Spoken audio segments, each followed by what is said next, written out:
کی حمد و ثنا کی، شکر ادا کیا، اور ایک مرتبہ بی بی سیدہ کی قبر کی طرف متوجہ ہو کے کہتی ہے بی بی مجھ سے راضی رہنا،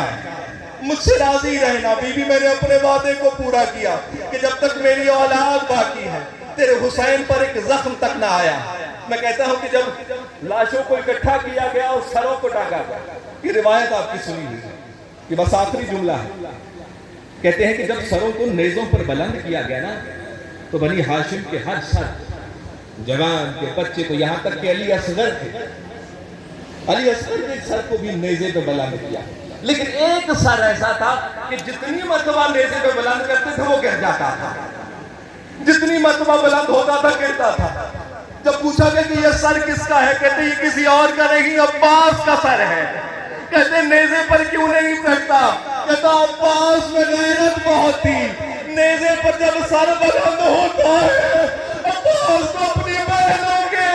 سر نظر آتے ہیں جن پر رضا نہیں، عباس کا سر گوارا نہیں کرتا،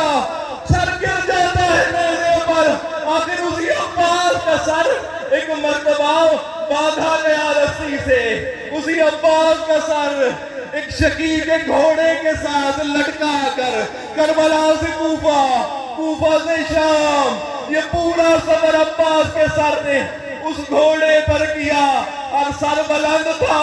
لیکن عباس کا سر بلند نہ ہوا۔ شاید یہ بھی بتانا چاہ رہا تھا مولا میں آپ کا کل بھی غلام تھا، جب زندہ تھا تب بھی غلام تھا، اب بھی غلام ہوں، جہاں آپ کا سر ہے مجھ عباس کا سر کبھی اس بلند نہیں۔ الا لعنت اللہ علی القوم الظالمین۔ ہماری اللہ کے واسطہ محمد و آل محمد کا، بالخصوص جناب باب الحوائج حضرت عباس علیہ السلام